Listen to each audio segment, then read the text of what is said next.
Hello everyone, welcome to my YouTube channel. तो इस video में हम समझेंगे लिपिड राफ्ट्स के बारे में और फैगोसाइटोसिस की जो प्रोसेस है उसके बारे में। तो इस वीडियो के भी जो नोट्स हैं वो pathfinder institute and IFS institute से जो है लिए गए हैं, और साथ ही साथ एक अनदर इंस्टीट्यूट है जिसका नाम है लेट्स टॉक। तो उस इंस्टीट्यूट का भी कुछ पार्ट जो है यहाँ पर लिया गया है आपको ये टॉपिक समझाने के लिए। तो आप इस वीडियो को देखें, इस वीडियो को अपने फ्रेंड्स के साथ शेयर करें और चैनल को सब्सक्राइब करें। चलिए समझते हैं कि लिपिड राफ्ट्स क्या होते हैं। लिपिड राफ्ट्स, तो हमारा जो टॉपिक है लिपिड राफ्ट्स। अब लिपिड राफ्ट्स होते क्या हैं और क्यों इतना कंफ्यूजन होता है हमें। तो लिपिड राफ्ट्स जो हैं वो प्लाज्मा मेम्ब्रेन के अंदर माइक्रो डोमेन्स होते हैं। किस चीज़ के? कोलेस्ट्रॉल के और स्फिंगोलिपिड्स के। ठीक है, और इन्हें हम कह देते हैं लिपिड राफ्ट्स। ठीक है, तो ये क्या होते हैं? Micro domains of sphingolipids, cholesterol and some proteins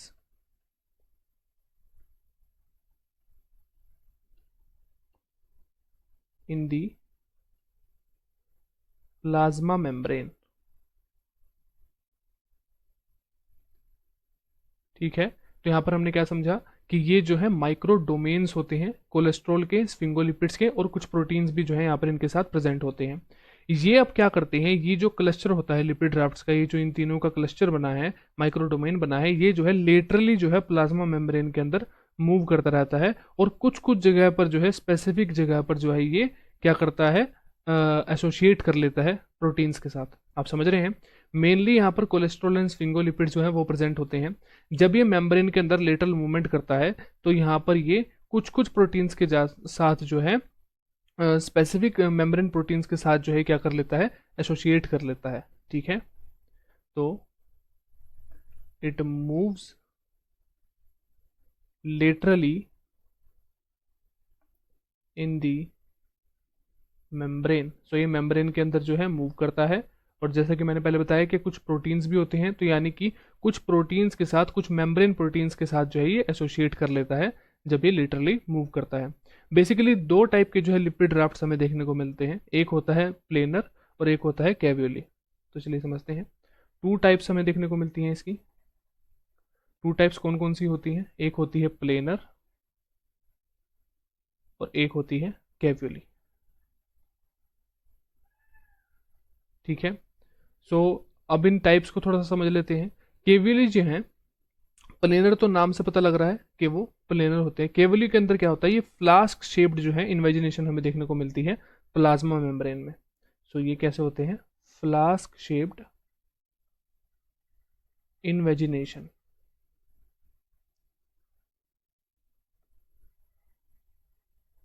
okay, तो यहाँ पर ये क्या है, फ्लास्क शेप्ड जो है इन्वेजिनेशन हमें देखने को मिलती है। प्लेनर को हम नॉन कैवियोली भी बोलते हैं, नॉन कैवियोली।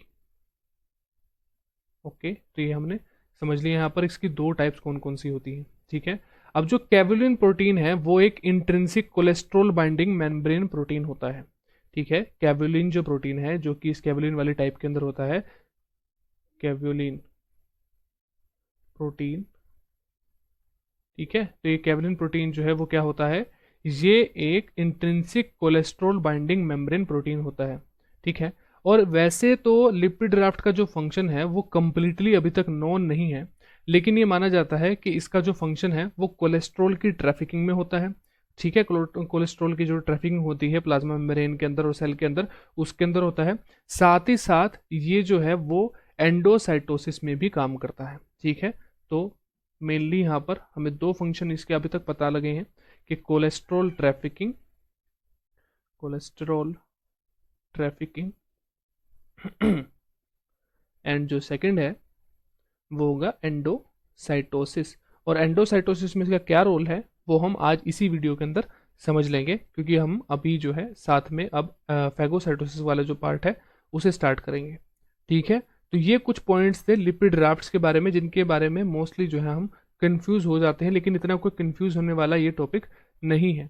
इस ये लिपिड राफ्ट जो है वो प्लाज्मा मेम्ब्रेन के अलावा लाइजोसोम्स की जो मेम्ब्रेन होती है और जो गोल्जी कॉम्प्लेक्स की जो मेम्ब्रेन होती है उसके अंदर भी जो है हमें ये देखने को मिलते हैं। ठीक है, सो एक ही थोड़ा सा इंपॉर्टेंट पॉइंट है,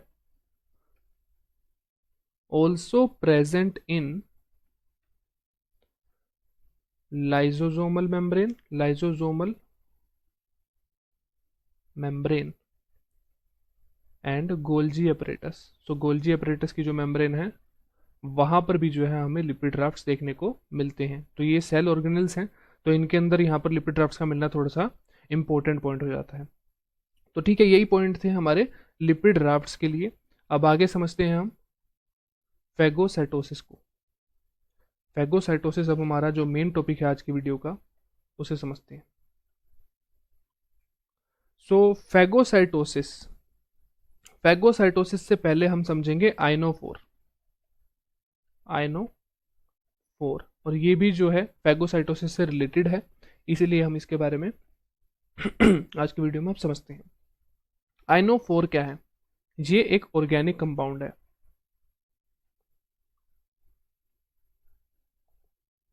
ऑर्गेनिक कंपाउंड है ये। ऑर्गेनिक कंपाउंड है, क्या करता है? ट्रांसपोर्ट ऑफ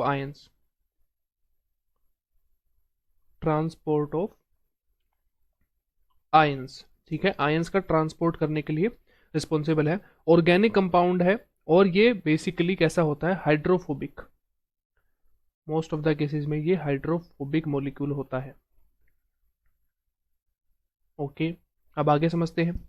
ये कैरियर प्रोटीन भी हो सकता है और चैनल प्रोटीन भी हो सकता है। ठीक है, तो ये कैरियर का भी काम कर सकता है और चैनल का भी काम कर सकता है। कैरियर एंड चैनल क्या है वो हम प्रीवियस वीडियो में समझ चुके हैं। उसके बाद हाइड्रोफोबिक है यानी कि लिपिड सोल्यूबल होगा। ठीक है, आगे ये अगर कैटायन का ट्रांसफर कर रहा है, कैटायन का ट्रांसपोर्ट कर रहा है, तो क्या कहेंगे उसे? कैटायनोफोर। ठीक है, अगर कैटायन का करेगा तो हम इसे क्या कहेंगे? कैटायनोफोर। अगर एनायन का करेगा तो इसे हम कहेंगे एनायनोफोर। ठीक है, एनायनोफोर। ओके, तो ये आयनोफोर के कुछ पॉइंट्स थे। अब आयनोफोर के कुछ एग्जाम्पल भी समझ लेते हैं। ठीक है, तो इसके कुछ एग्जाम्पल जो कॉमन एग्जाम्पल हैं, जैसे कि वेलिनोमाइसिन। ये जो वेलिनोमाइसिन है ये किसका ट्रांसपोर्ट करवाते हैं? किस आयन का? पोटेशियम आयन का। ठीक है, सो पोटेशियम आयन का जो है ये ट्रांसपोर्ट करवाने के लिए रिस्पॉन्सिबल होता है। और यहाँ पर ये कैसे काम करता है? एज कैरियर काम करता है। ठीक है, ये एज अ कैरियर काम करता है। कैरियर काम करता है तो क्या करता है? अब आयन है और कैरियर की तरह काम कर रहा है, तो ये क्या करता है? इसके जो चार्ज है, इसके ऊपर जो चार्ज है उसको मास कर लेता है। तो क्या होता है कि जो आयन है वो प्लाज्मा मेम्ब्रेन को इजीली क्रॉस कर लेता है। ठीक है, वरना हमने लास्ट वीडियो में समझा था कि अगर जो आयन है उनको बिना किसी कैरियर के, बिना किसी चैनल के पहुंचाना, ऑलमोस्ट नेग्लिजिबल जो है अमाउंट में आयंस जो है वो पास कर सकते हैं प्लाज्मा मेम्ब्रेन को। तो वेलिनोमाइसिन जो है वो पोटेशियम को जो है ट्रांसपोर्ट करवाने में हेल्प करता है। देन एक और एग्जाम्पल है और काफी इंपॉर्टेंट एग्जाम्पल है, ये है ग्रेमिसिडीन का। एंड ग्रेमिसिडीन जो है ये चैनल की तरह एक्ट करता है। ठीक है, ये चैनल की तरह एक्ट करता है। तो मतलब एक पोर की क्रिएशन करेगा, उस पोर में से जो है ये जो आयंस हैं वो ट्रांसपोर्ट हो जाएंगे। ये किसके लिए होता है? सोडियम एंड पोटाशियम के लिए। ठीक है, सोडियम एंड पोटेशियम दोनों के लिए होता है ग्रेमिसिडीन जो है इसकी दो टाइप्स भी होती हैं। एक होती है ग्रेमिसिडीन डी और एक होती है ग्रेमिसिडीन एस। ठीक है, जो ग्रेमिसिडीन एस होती है वो साइक्लिक फॉर्म में होती है एंड जो ग्रेमिसिडीन डी होती है वो लीनियर फॉर्म में होती है। ओके, ये होती है साइक्लिक फॉर्म में और ये होती है डी फॉर्म होती है लीनियर फॉर्म में। ओके, अब आगे समझते हैं। यहाँ पर ये 15 अमाइनो एसिड्स का जो है ग्रेमिसिडीन डी जो है वो 15 अमाइनो एसिड्स का होता है। और ये जो साइक्लिक है, जो एस है, ग्रेमिसिडीन एस जो है वो 10 अमाइनो एसिड्स का बना होता है। ठीक है, अब ये क्या करता है, ये जो है डिसरप्ट कर देता है जो आयनिक जो कंपोजिशन है। ठीक है, अब अगर आप आयनोफोर जो है, अब ये यहाँ पर फॉर एग्जांपल सोडियम पोटेशियम के लिए है और सोडियम पोटेशियम को हमने एंटर करवा दिया। ठीक है, सेल के अंदर एक मेम्ब्रेन पोटेंशियल होता है जो कि उसके आयंस के वजह से जो है रेगुलेट होता है। अब आपने क्या करा, जब आपने ग्रामेसिडिन डी दे दी, तो फॉर एग्जांपल आपने बैक्टीरिया को दे दी, तो बैक्टीरिया का जो मेम्ब्रेन पोटेंशियल था वो डिसरप्ट हो गया, क्योंकि सोडियम पोटेशियम जो है वो वहाँ पर बढ़ गया।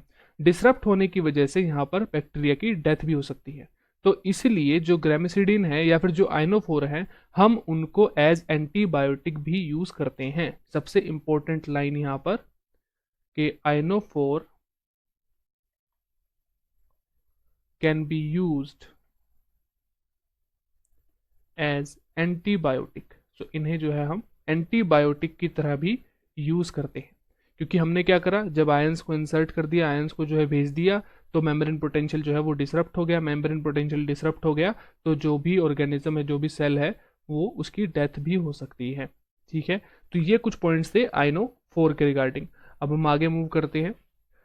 आगे हमें समझना है transportation of macromolecules across plasma membrane. अब हम बात करेंगे एक्चुअल जो फैगोसाइटोसिस है। ठीक है, एक्सोसाइटोसिस की एंड एंडोसाइटोसिस की हम अब बात करेंगे।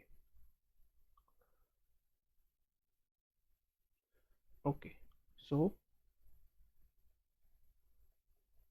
Transport of macromolecules across plasma membrane. Okay, अब ये जो ट्रांसपोर्ट हो रहा है यहाँ पर, ये ट्रांसपोर्ट दो तरीके का होता है। एक होता है एक्सोसाइटोसिस और एक होता है एंडोसाइटोसिस। एंडोसाइटोसिस, ठीक है, एक एक्सोसाइटोसिस एक एंडोसाइटोसिस। एक्सोसाइटोसिस का मतलब क्या होता है कि जब किसी मैक्रोमोलिक्यूल को रिलीज किया जाए, ठीक है, सेल से बाहर भेजा जाए, तो उसे हम कहते हैं एक्सोसाइटोसिस। तो इसके लिए हम क्या रखेंगे, रिलीज ऑफ मैक्रोमोलिक्यूल। ठीक है, एक मैक्रोमोलिक्यूल को रिलीज कर देना, सेल से बाहर भेज देना, उसे हम कहेंगे एक्सोसाइटोसिस। एंडोसाइटोसिस का मतलब क्या हुआ, अपटेक ऑफ मैक्रोमोलिक्यूल। जब अपटेक हो, Uptake of macromolecule. So Uptake of macromolecule यानी कि किसी भी मैक्रोमोलिक्यूल का, चाहे वो फ्लूइड फेज में हो, मतलब लिक्विड फेज में हो, चाहे वो सॉलिड फेज में हो, उसका अपटेक कर लेना, उसे हम कंबाइनली कहते हैं एंडोसाइटोसिस। अब एंडोसाइटोसिस की फर्दर जो टाइप्स होती हैं उन्हें समझते हैं। एंडोसाइटोसिस की जो है दो टाइप्स होती हैं। एक होती है पिनोसाइटोसिस और अनदर टाइप होती है फैगोसाइटोसिस। ठीक है, अब हम गलती क्या करते हैं कि हम कंबाइनली जो है फैगोसाइटोसिस टर्म जो है यूज करते रहते हैं। हम नॉर्मली हम कहते रहते हैं कि फैगोसाइटोसिस हो गया, लेकिन फैगोसाइटोसिस जो है वो सिर्फ और सिर्फ जब सॉलिड का अपटेक होता है तब हमें फैगोसाइटोसिस वर्ड जो है वो यूज करना होता है। अगर लिक्विड का जो है अपटेक हो रहा है सेल में, तो उसे हम पिनोसाइटोसिस कहेंगे। और कंप्लीटली अगर अपटेक हो रहा है मैक्रोमोलिक्यूल का, तो उसे हम एंडोसाइटोसिस कहेंगे। लोग क्या करते हैं, एंडोसाइटोसिस और फैगोसाइटोसिस के लिए जो है सेम टर्म समझते हैं। एंडोसाइटोसिस जो है कंबाइंडली जब कोई भी मैक्रोमोलिक्यूल जो है उसका अपटेक हो रहा है। फैगोसाइटोसिस जब सॉलिड का जो है अपटेक हो रहा है। ठीक है, तो यहां पर हम लिख लेते हैं अपटेक ऑफ सॉलिड, और पिनोसाइटोसिस का मतलब अपटेक ऑफ फ्लूइड। ठीक है, अपटेक ऑफ फ्लूइड, जब फ्लूइड का अपटेक हो रहा हो। ओके, अब हम आगे मूव करते हैं, समझते हैं पिनोसाइटोसिस के बारे में और फैगोसाइटोसिस के बारे में।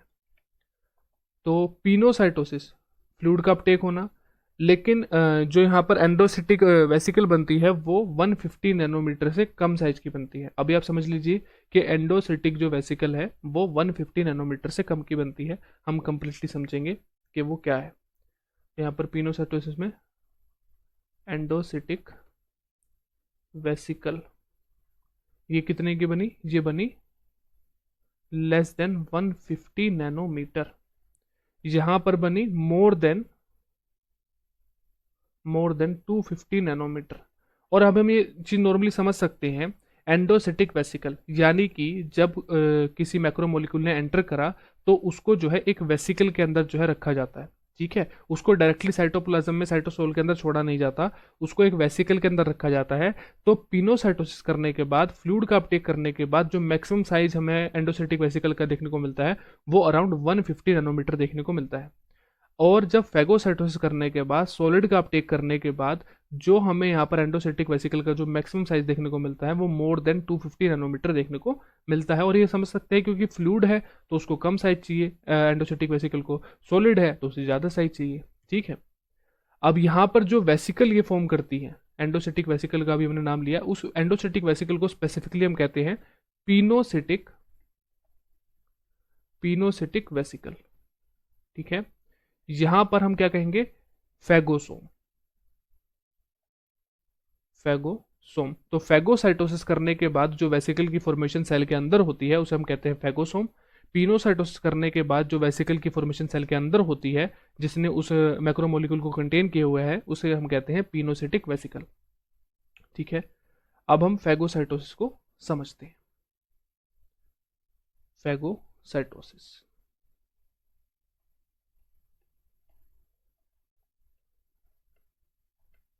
अब फेगोसाइटोसिस के हम कुछ पॉइंट्स डिस्कस करते हैं। सबसे पहले सॉलिड का अपटेक होगा, सॉलिड अपटेक होगा फेगोसाइटोसिस में। देन सेकंड पॉइंट क्या होगा, परफॉर्म्ड बाय स्पेशलाइज्ड सेल। ठीक है, तो कुछ स्पेशलाइज्ड सेल ही जो हैं वो फेगोसाइटोसिस कर सकते हैं, performed by specialized cell. Okay, then next point, selective process, मतलब काफ़ी सिलेक्टिव प्रोसेस है, काफ़ी सिलेक्टेड मैक्रोमोलिक्यूल्स को जो है अपटेक किया जाता है, तो सिलेक्टिव प्रोसेस है।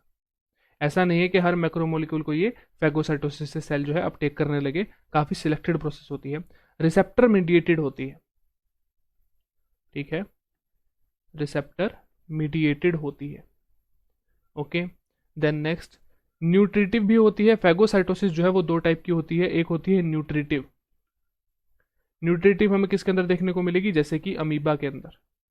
ठीक है, क्योंकि वो तो फूड का अपटेक करता है। और नॉन न्यूट्रिटिव होती है, non nutritive. Non nutritive function कौन करेगा, जैसे कि हमारे इम्यून सेल्स, जैसे कि मैक्रोफेज, जैसे कि न्यूट्रोफिल्स। ओके, सो ये जो है मैक्रोफेज जो है, न्यूट्रोफिल्स जो है, मोनोसाइट्स भी हैं, तो ये क्या करती हैं, ये इम्यून सेल्स हैं जो कि एंटीजन को जो है अपटेक करती हैं। ठीक है, और वो करती है बाय फेगोसाइटोसिस। ओके, तो यहाँ पर हमने समझ लिया। अब फेगोसाइटोसिस होता किस तरीके से, थोड़ा सा हम डायग्राम के थ्रू समझते हैं। मान लीजिए यहाँ पर जो प्लाज्मा मेम्ब्रेन है, प्लाज्मा मेम्ब्रेन में अब यहाँ पर जो हमें मैक्रोमोलिक्यूल अपटेक करना है वो प्रेजेंट है यहाँ पर। तो ये क्या करेंगी, प्लाज्मा मेम्ब्रेन क्या करेंगी, इसके अराउंड जो है यहाँ पर एक कुछ स्ट्रक्चर की फॉर्मेशन होगी।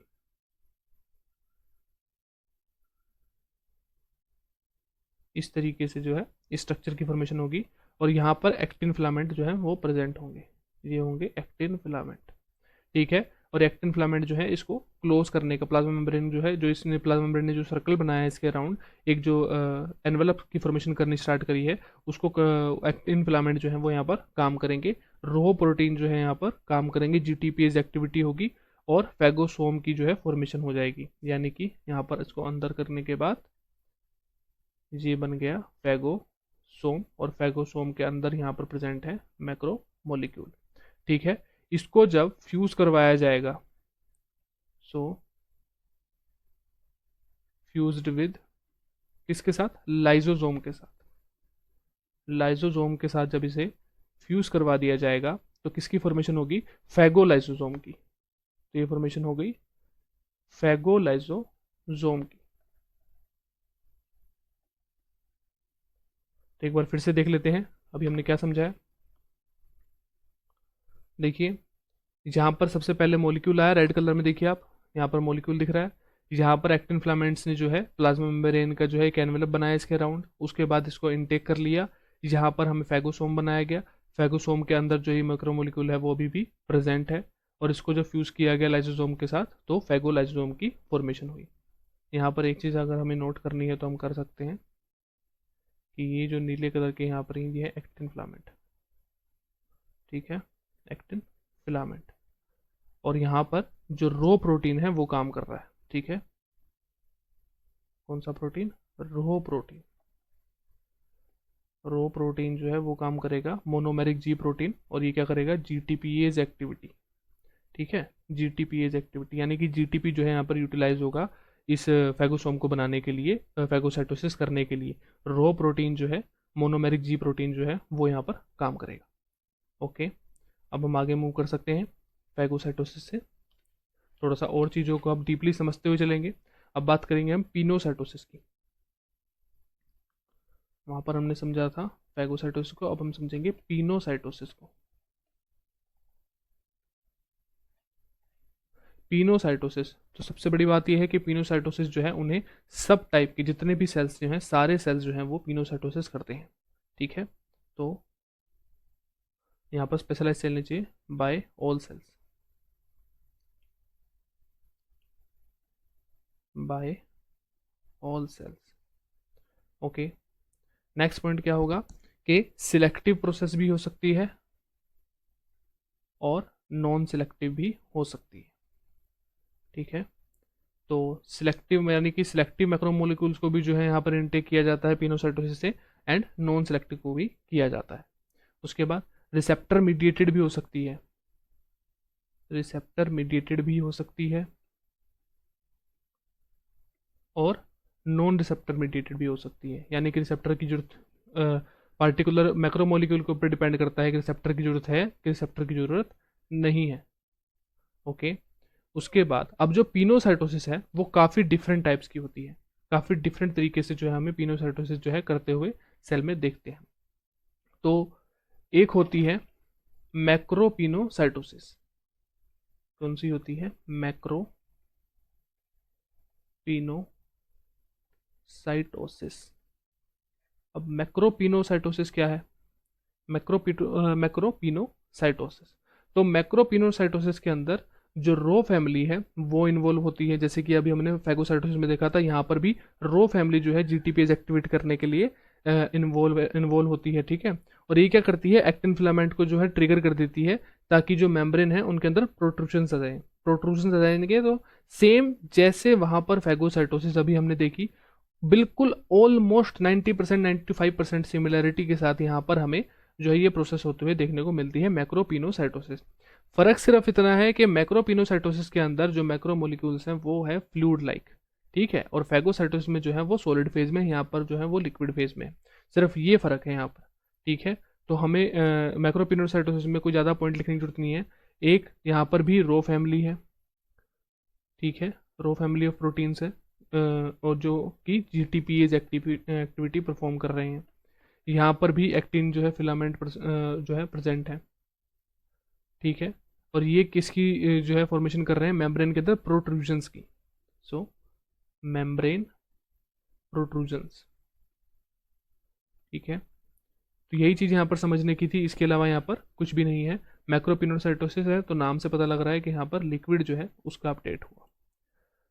अब आता है सबसे इंपॉर्टेंट पार्ट, सेकंड यहाँ पर टाइप, वो है clathrin mediated,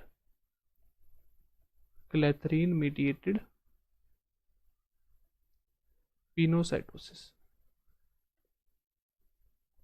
clathrin mediated pinocytosis. Okay, तो अब इस क्लैथरीन मीडिएटेड पिनोसाइटोसिस को समझना है। सबसे पहली बात सिलेक्टिव प्रोसेस है, सिलेक्टिव प्रोसेस है।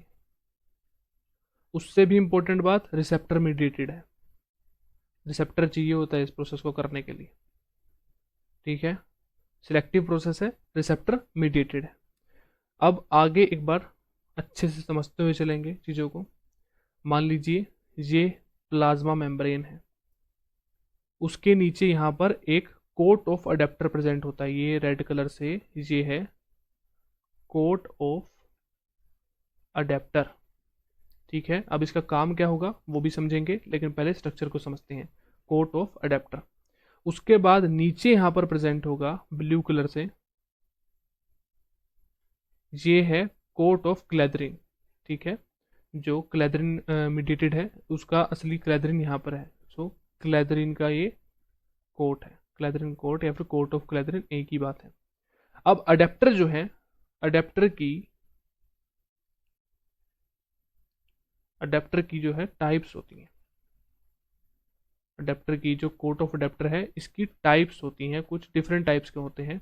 कौन कौन सी टाइप होती है? AP1, AP2, AP3, AP4। ठीक है, ये डिफरेंट टाइप्स होती हैं अडेप्टर की। सबसे मोस्ट कॉमन जो हमें देखने को मिलती है वो होती है AP2। AP2 जो है वो मोस्ट कॉमनली हमें देखने को मिलती है इस प्रोसेस में, क्लैदरिन मीडिएटेड पिनोसाइटोसिस के अंदर। ठीक है, अब AP2 का स्ट्रक्चर समझ लेते हैं। AP2, AP2 कैसा है? हेटेरो टेट्रामेरिक है, हेटेरो टेट्रामेरिक, टेट्रामेरिक। ये कैसा है? हेटेरो टेट्रामेरिक होता है। ठीक है, हेटेरो टेट्रामेरिक यानी कि 4 सब यूनिट्स हैं और चारों जो हैं वो डिफरेंट है। ठीक है, तो 4 सब यूनिट्स कौन कौन सी होती हैं? 4 सब यूनिट्स है इसकी, alpha 1, beta 2, mu 2 and sigma 2। ठीक है, हेटेरो टेट्रामेरिक है, 4 सब यूनिट होती हैं। अब इन 4 में से अल्फा 1 और बीटा 2 जो है वो लार्ज होती हैं। ओके, म्यू जो है वो मीडियम साइज की होती है एंड जो सिग्मा 2 है ये स्मॉल होती है। समझ में आ गया आपको? अडेप्टर की कोट ऑफ अडेप्टर था, उस कोट ऑफ अडेप्टर के अंदर जो है 4 टाइप्स जो है कॉमनली हमें देखने को मिलती है, जिसमें से AP2 टाइप जो है वो मोस्ट कॉमनली देखने को मिलती है। AP2 का हमने स्ट्रक्चर समझा कि ये हेटेरो टेट्रामेरिक स्ट्रक्चर होता है। इसके पास 4 सब यूनिट होती हैं, चारों सब यूनिट डिफरेंट होती हैं, alpha 1, beta 2, mu 2 and sigma 2। Alpha 1, beta 2 जो है वो लार्ज सब यूनिट होती है, म्यू 2 जो है वो मीडियम सब यूनिट होती है और सिग्मा 2 जो है वो स्मॉल सब यूनिट होती है। ठीक है, अब यहाँ पर आपने अडेप्टर जो था, कोट ऑफ अडेप्टर था, उसके बारे में समझ लिया। अब क्लैदरिन के बारे में समझिए। ठीक है, सो क्लैदरिन के बारे में आप समझते हैं। अगर आप यहाँ पर ये समझ गए तो उसके बाद आपका ये जो पूरा जो टॉपिक है पिनोसाइटोसिस का वो क्लियर हो जाएगा, क्योंकि ये क्लैदरिन जो है वो सबसे इंपॉर्टेंट होता है। क्लैदरिन, क्लैदरिन जो है वो हैवी और लाइट चेन से मिलकर बना होता है। So made up of heavy and light chain. So ये जो है हैवी एंड लाइट चेन से मिलकर बना हुआ है।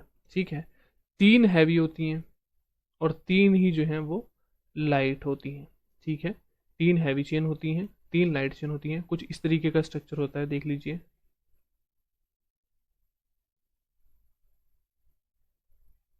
ठीक है, और यहाँ पर ये लाइट चेन होती है इसके पास, ये हो गई लाइट चेन। रेड कलर से लाइट और ब्लैक कलर से है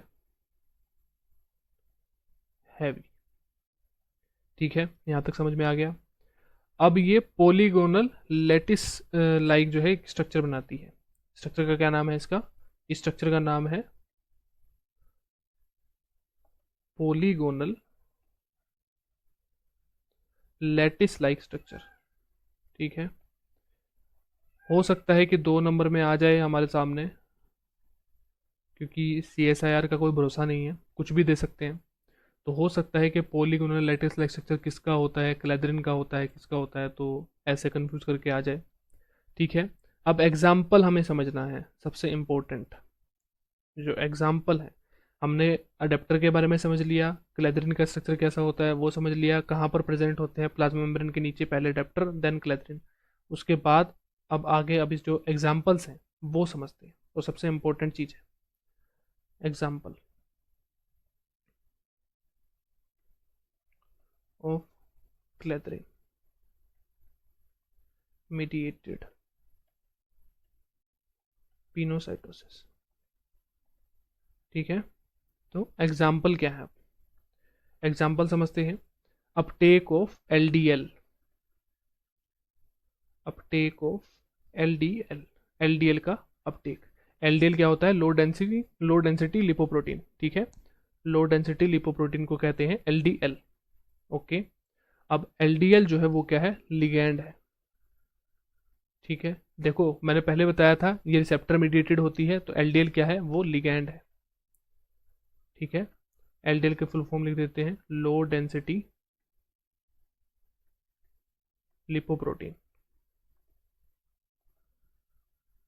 ठीक है, एलडीएल लिगैंड है, तो एलडीएल के रिसेप्टर। ठीक है, एलडीएल आर एलडीएल रिसेप्टर है, ये लिख देते हैं, एलडीएल रिसेप्टर। अब एलडीएल का होना क्या है, एलडीएल का होना है डिग्रेडेशन। सेल जब अपटेक कर लेगा तो अपटेक करने के बाद एलडीएल को जो है डिग्रेड किया जाएगा। लो डेंसिटी लिपोप्रोटीन्स जो है ज़्यादा फायदेमंद नहीं होते हैं, तो इनका डिग्रेडेशन होता है सेल के अंदर जाने के बाद। ठीक है, तो इसके लिए एलडीएल जो है उसका स्ट्रक्चर हमें समझना पड़ेगा, उसके अंदर क्या क्या प्रेजेंट होता है वो समझना पड़ेगा। तो एलडीएल के बारे में थोड़ी सी बात कर लेते हैं ताकि कोई कंफ्यूजन ना रहे। एलडीएल जो है स्फेरिकल स्ट्रक्चर होता है, स्फेरिकल स्ट्रक्चर होता है एलडीएल का। कितने जो साइज कैसा होगा वो कितना होगा, 20 नैनोमीटर टू 25 नैनोमीटर का जो है इसका स्फेरिकल स्ट्रक्चर होता है। किस किस से मिलकर बना होता है, लिपिड से और प्रोटीन से। नाम से पता लग रहा है, लो डेंसिटी लिपोप्रोटीन। ठीक है, लिपोप्रोटीन, लिपिड और प्रोटीन, नाम से पता लग रहा है। ठीक है, उसके बाद लिपिड कौन कौन से प्रेजेंट होते हैं, लिपिड इसके अंदर प्रेजेंट होंगे फोस्फोलिपिड्स। ठीक है, और इसमें प्रेजेंट होगा कोलेस्ट्रॉल। कोलेस्ट्रॉल कौन सा, वो कोलेस्ट्रॉल जो कि एम्फीपैथिक हो। ठीक है, उसके बाद ऐसा कोलेस्ट्रॉल भी होगा जो कि एस्टेरिफाइड होगा, वो नॉन पोलर होगा। ये एम्फीपैथिक होगा, ये एक हो गया हमारा एस्टेरिफाइड, एस्टेरिफाइड। ठीक है, इसके बाद टीएजी प्रेजेंट होगा, ट्राई एसाइल ग्लिसरॉल। ठीक है, तो यहाँ पर हमने समझ लिया ट्राई एसाइल ग्लिसरॉल का मतलब ग्लिसरॉल के साथ जो है 3 फैटी एसिड चेंज जो है वो अटैच्ड है, ट्राई एसाइल ग्लिसरॉल। ठीक है, अब प्रोटीन कौन सा प्रेजेंट होगा, प्रोटीन जो होगा वो होगा एपीओ B100। ठीक है, ये प्रोटीन जो है यहाँ पर प्रेजेंट होगा। तो ये कुछ इंपॉर्टेंट बात थी जो हमें एलडीएल के बारे में पता होनी चाहिए थी। अब एलडीएल के बारे में पता करी है तो एलडीएल के रिसेप्टर के बारे में पता करनी बनती है। तो एलडीएल के रिसेप्टर की बात करते हैं अब, एलडीएल रिसेप्टर। और इस टॉपिक को ऐसा मत समझना कि ये टॉपिक आ नहीं सकता, इस टॉपिक के ऊपर पहले भी आए हैं, एलडीएल के ऊपर स्पेसिफिकली क्वेश्चन पहले भी आए हैं, अब भी आ सकते हैं और आगे भी आएंगे। ट्रांस मेम्ब्रेन प्रोटीन है, ट्रांस मेम्ब्रेन प्रोटीन है। ठीक है, सिंगल पास है, मल्टी पास नहीं है, सिंगल पास है, एक बार पास कर रहा है सिर्फ प्लाज्मा मेम्ब्रेन को। एन टर्मिस कहाँ पर होगा, नॉन साइटोसोलिक। एन कहाँ पर है, नॉन साइटोसोलिक साइड पे, साइड लिख दीजिए। ठीक है, उसके बाद कैसा होता है, कैसा स्ट्रक्चर होता है इसका, ग्लाइको प्रोटीन, यानी कि प्रोटीन के साथ जो है कार्बोहाइड्रेट्स अटैच्ड हैं। ओके, तो ग्लाइकोप्रोटीन जो है इसका स्ट्रक्चर है। साइज कितना है, 839 अमाइनो एसिड्स का जो है इसका साइज होता है एलडीएल के रिसेप्टर का। एलडीएल का साइज तो हमने देखा बहुत छोटा होता है, 20 नैनोमीटर टू 25 नैनोमीटर का स्फेरिकल स्ट्रक्चर था, यहाँ पर 839 अमीनो एसिड्स का जो है एलडीएल रिसेप्टर का साइज होगा। उसके बाद कहाँ पर प्रेजेंट है, present in clathrin coated region. समझ गए आप, इसलिए मैंने बताया था कि पहले प्लाज्मा मेम्ब्रेन, फिर एडेप्टर रीजन एंड देन फिर क्लेथरिन। तो क्लेथरिन वाला जो रीजन है वहां पर इसकी प्रेजेंस होगी। ठीक है, तो present in clathrin coated region, तो जहां पर क्लेथरिन का कोट हमने देखा था उस रीजन के अंदर जो है यहाँ पर ये जो क्लेथरिन का रिसेप्टर, सॉरी एलडीएल का रिसेप्टर है वो प्रेजेंट होगा वहां पर। ओके, अब आगे समझते हैं, ये जो AP2 पार्ट होता है एलडीएल रिसेप्टर का, AP2 पार्ट, AP2 पार्ट कौन सा था, जो अडेप्टर का था, AP2 most common type of adapter. ठीक है, तो AP2 binding part of LDL receptor, तो वहां पर एक पार्टिकुलर सीक्वेंस हमें देखने को मिलेगा जो कि AP2 का पार्ट जो μ2 पार्ट होता है वो उसको रिकॉग्नाइज करेगा। ठीक है, AP2 बाइंडिंग, अब एक डायग्राम से समझते हैं, डायग्राम से नहीं, इसको वैसे ही समझ सकते हैं, ऐसा कोई डायग्राम की जरूरत नहीं है यहाँ पर। सो AP2 binding part of LDL receptor. ठीक है, AP2 binding part of LDL receptor. तो AP2 का कौन सा पार्ट है जो LDL रिसेप्टर से बाइंड कर रहा है, μ2, जो मीडियम साइज का था। ठीक है ना, एक लार्ज बाइंडिंग साइट थी, एक मीडियम साइज थी, एक स्मॉल साइज थी, तो म्यू2। अब म्यू2 जो है वो किस सीक्वेंस को रिकॉग्नाइज करेगा? ये रिकॉग्नाइज करेगा एस्पार्जिनिन, ठीक है, प्रोलीन, एक्स एक्स यानी कि कोई भी अमीनो एसिड हो सकता है यहाँ पर, और टायरोसिन। तो इस सीक्वेंस को जो है ये बाइंड करेगा AP2 से, ठीक है। तो ये जो है एलडीएल रिसेप्टर से बाइंड करने के लिए जो सीक्वेंस चाहिए वो ये होगा। ओके, अब आगे समझते हैं। अब जो क्लेदरिन कोटेड वेसिकल्स होती हैं उनका साइज होता है अराउंड 120 नैनोमीटर। डायमीटर जो है उनका होता है 120 नैनोमीटर का, उनका डायमीटर हमें देखने को मिलता है। लेकिन उससे पहले हमने कैसे बनाया था? ये प्लाज्मा मेम्ब्रेन, ये कोट ऑफ अडेप्टर, ये क्लेदरिन का कोट, इस तरीके से हमने बनाया था। तो अराउंड अगर आप देखते हैं तो यहाँ पर जो है वो रिसेप्टर प्रेजेंट है, ठीक है। इस तरीके से रिसेप्टर यहाँ पर प्रेजेंट है, जहाँ पर क्लेदरिन वाले पार्ट पे कनेक्टेड है, ठीक है। एलडीएल आया, यहाँ पर बाइंड करेगा, ठीक है। तो ये समझने की चीज़ थी, समझ ली तो बहुत अच्छी बात है। अब आगे मूव करते हैं। अब यहाँ पर जब यहाँ पर ये फॉर्मेशन हो जाएगी तो इसको हम एक कंप्लीट फिगर के साथ ही समझे तो आई थिंक वो बेटर रहेगा। तो एक कंप्लीट फिगर के साथ हम चीज़ों को अब समझना शुरू करते हैं। यहाँ पर देखिए ये प्लाज्मा मेम्ब्रेन प्रेजेंट है, ठीक है। यहाँ पर ये प्रोट्रूजन आ गया है इसके अंदर। प्रोट्रूजन क्यों आया है? क्योंकि यहाँ पर अब रिसेप्टर जो है उस रिसेप्टर के साथ एलडीएल ने बाइंड कर लिया है, तो दैट्स वाई यहाँ पर प्रोट्रूजन हमें देखने को मिलेगा। ये जो ग्रीन कलर से यहाँ पर एलडीएल रिसेप्टर से बाइंड कर लिया है, ठीक है। एलडीएल रिसेप्टर के जस्ट नीचे जो है हमने अडेप्टर की एक लेयर बनाई थी, और उसके बाद यहाँ पर हमने एक और लेयर बनाई थी, वो थी क्लेदरिन की, ठीक है। तो ये क्लेदरिन की जो है हमने लाइट ब्लू कलर से यहाँ पे लेयर बना दी, ठीक है। अब यहाँ पर प्रोट्रूजन क्यों आया? प्रोट्रूजन क्यों आया ये समझना होगा। प्रोट्रूजन इसलिए आया है क्योंकि यहाँ पर एलडीएल ने बाइंड कर लिया है रिसेप्टर से, इसलिए ये मेम्ब्रेन के अंदर प्रोट्रूजन हमें देखने को मिल रहा है, ठीक है। अब आगे कंटिन्यू करते हैं। तो यहाँ पर सबसे इनर मोस्ट लेयर कौन सी होगी? सबसे पहले यहाँ पर हम बनाते हैं रिसेप्टर को। रिसेप्टर प्रेजेंट है, रिसेप्टर के पास एलडीएल प्रेजेंट है। यहाँ पर इनर मोस्ट लेयर किसकी होगी? प्लाज्मा मेम्ब्रेन की, ठीक है। उसके बाद जो लेयर होगी वो होगी अडेप्टर की, ओके। और उसके बाद जो लेयर होगी वो होगी किसकी? वो होगी क्लेदरिन के कोट की, ठीक है। अब नेक्स्ट स्टेप में क्या होगा? ये तो था फर्स्ट स्टेप, ये हो गया नेक्स्ट स्टेप, ठीक है। ये फर्स्ट, ये सेकंड। अब इसके बाद क्या होगा कि जो क्लेदरिन का कोट है और जो अडेप्टर है उसे रिमूव कर दिया जाएगा, और उसे रिमूव करने के लिए रिस्पॉन्सिबल है HSP70 प्रोटीन। HSP70 प्रोटीन जो है वो क्या करेगा? अब इसको रिमूव कर देगा। तो यहाँ पर अब हमारे पास सिर्फ मेम्ब्रेन रह गई, और उस मेम्ब्रेन के अंदर प्रेजेंट हमारा रिसेप्टर रह गया, और उस रिसेप्टर के ऊपर प्रेजेंट एलडीएल रह गया, ठीक है। आपको ये समझना है। आप एक एक करके समझते रहिए, हर स्टेप को आपको इजीली समझाया जा रहा है। उसके बाद नेक्स्ट स्टेप में क्या होगा?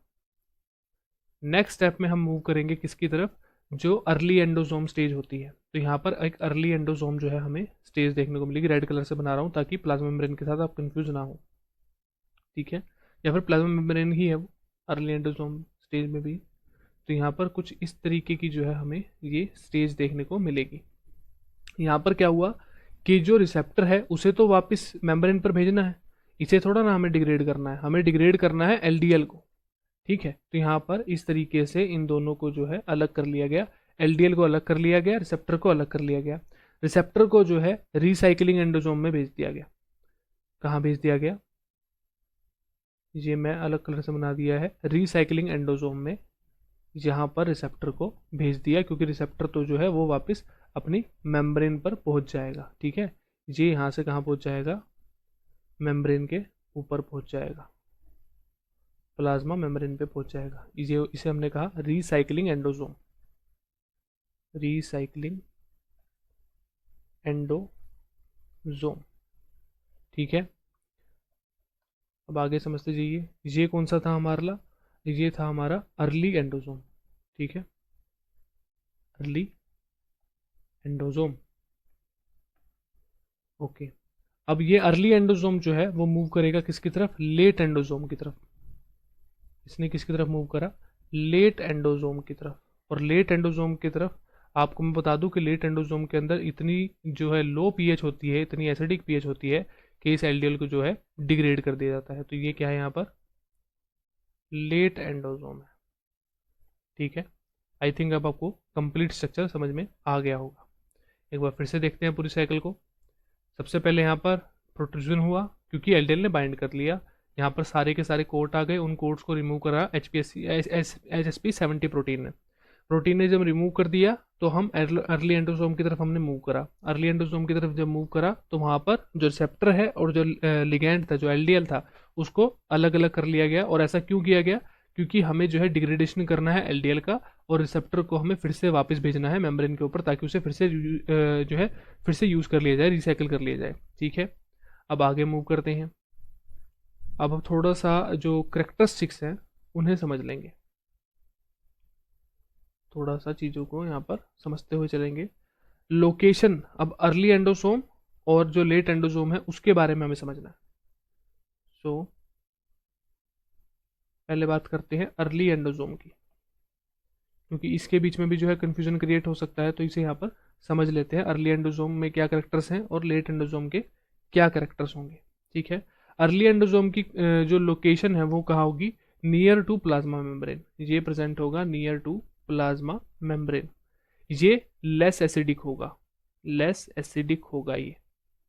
ठीक है, उसके बाद जो RAB5 जो है, RAB5 जो है, ये इसका मार्कर होगा, ताकि अगर हमें मार्क करना हो तो RAB5 जो है वो अर्ली एंडोसोम का मार्कर होता है।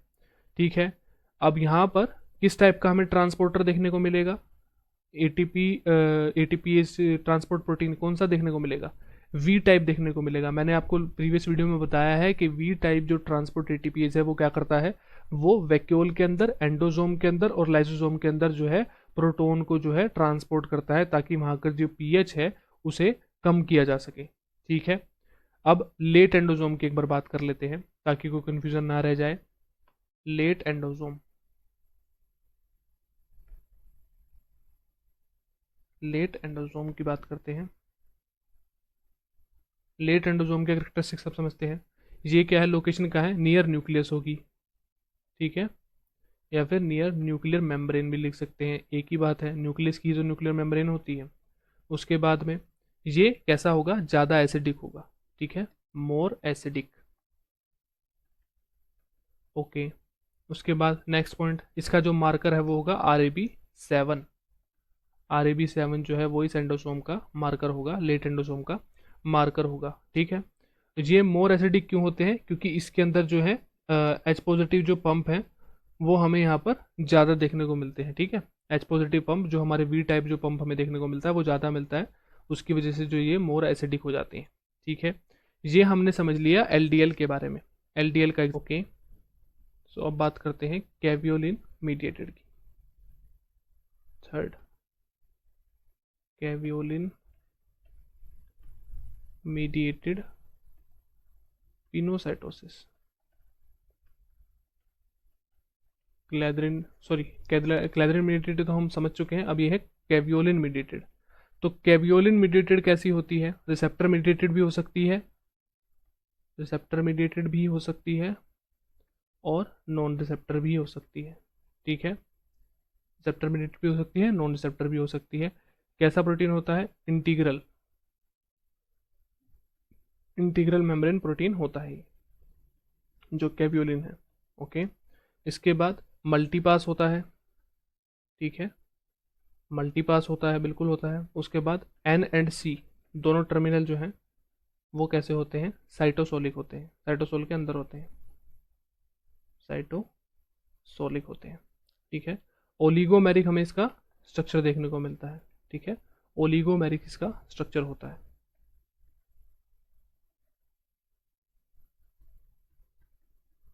ओके, अब यहाँ पर हमें क्या देखना है, जो मेन कुछ बातें हैं वो इसके बारे में हम कर लेते हैं। तो यहाँ पर हमें पाल्म्यूटाइलेशन जो है वो देखने को मिलती है, और वो किसकी वजह से होती है? कोवलेंट बॉन्डिंग्स की वजह से। कोवलेंट बॉन्डिंग किसके साथ? फैटी एसिड्स के साथ, जैसे पाल्मिटिक एसिड वगैरह के साथ। ठीक है, तो यहाँ पर हमें पाल्म्यूटाइलेशन देखने को मिलता है, पाल्मिटोलेशन। ठीक है, ये किसकी वजह से? Covalent bond with palmitic acid. Palmitic acid मैंने यहाँ पर स्पेसिफिकली लिख लिया है, वैसे यहाँ पर अदर फैटी एसिड्स भी हो सकते हैं। ठीक है, उनके साथ यहाँ पर बॉन्डिंग देखने को मिलती है। जो बॉन्डिंग होती है वो नॉर्मली होती है अमाइड बॉन्ड। कौन सी बॉन्डिंग हमें यहाँ पर देखने को मिलती है? अमाइड बॉन्ड, कोवलेंट बॉन्ड होती है। ठीक है, ये वही कैवियोलिन है, कैवियोलिन, ये वही कैवियोलिन है जो हमने लिपिड राफ्ट में देखा था। इसीलिए मैंने आपको स्टार्टिंग में बताया था कि एंडोसाइटोसिस के अंदर जो है वो कैवियोलिन जो है काम करता है, और ये वही कैवियोलिन है जो कि हमें लिपिड राफ्ट में भी देखने को मिला था। जो सेकंड दो टाइप थी ना, प्लेनर और कैवियोली टाइप थी, कैवियोली टाइप के अंदर कैवियोलिन प्रोटीन प्रेजेंट था। ठीक है, तो ये वही सब सारी चीज़ें हैं। अब कैवियोलिन भी वही काम करेगा। यहाँ पर जब मान लीजिए कुछ एंटर करेगा, तो उस एंटर करेगा तो उसके अराउंड यहाँ पर मेम्ब्रेन बनेगा, उस मेम्ब्रेन के अंदर जो है कैवियोलिन प्रोटीन प्रेजेंट होता है। फिर कैवियोसोम की फॉर्मेशन होगी, देन उसके बाद अर्ली एंडोजोम, लेट एंडोजोम, फिर लाइसोसोम के पास जाएगा। ओके, तो यहाँ पर इतना ज़्यादा टिपिकल नहीं है। मेन चीज़ यहाँ पर समझने की कि वही वही कैवियोलिन है। कैवियोलिन का थोड़ा स्ट्रक्चर पता होना चाहिए, और ये वही कैवियोलिन है जो भी लिपिड ड्राफ्ट में हम बात करते हैं। Okay, last point, last type जो है सबसे, वो होती है क्लैद्रिन एंड कैवियोलिन इंडिपेंडेंट एंडोसाइटोसिस। ठीक है, क्लैद्रिन एंड कैवियोलिन इंडिपेंडेंट। ठीक है, इंडिपेंडेंट जो है यहाँ पर ये पिनोसाइटोसिस हमें देखने को मिलती है। कुछ नहीं होता, सिंपल मेम्ब्रेन है, इस मेम्ब्रेन के अंदर यहाँ पे प्रोट्रूजन आए, यहाँ पर जो हमारे मोलिक्यूल थे वो आए, अंदर एक एंडोजोम की फॉर्मेशन हुई। ठीक है, वेसिकल की फॉर्मेशन हुई, इस वेसिकल ने अर्ली एंडोजोम, फिर late endosome, and then lysosome.